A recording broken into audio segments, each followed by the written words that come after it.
Tech laid off nearly 150,000 people this year, then turned around and poured roughly $700 billion into AI. Cutting people and spending big, what's the play? Before you yell AI is taking jobs, line up today's headlines. What's really blocking AI isn't the technology, it's four walls nobody gets around. And the higher the wall, the more a wall breaker is worth. Wall 1, regulation. Per reports, a U.S. government order had Anthropic restrict foreign national access to its two top-tier models. And to comply, it simply shut them off. For anyone putting AI on a line, that's a mirror. The model you depend on most can go dark overnight. On critical steps, keep a fallback in hand. Wall 2, the grid. Same week, Nvidia returned to the bond market, planned $20 billion.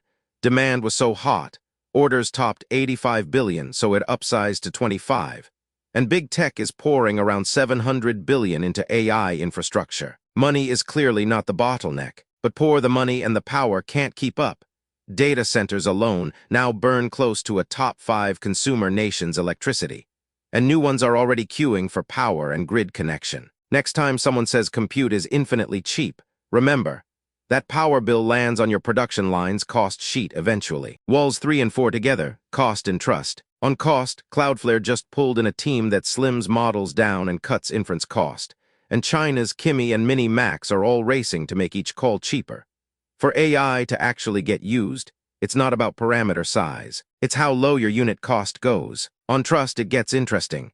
Meta launched AI mode on Facebook, stitching answers from public posts, and its reliability got questioned on the spot, while Salesforce paid $3.6 billion to acquire Fin, a mature customer service agent company. One questioned, one would rather buy a finished product than bet on its own.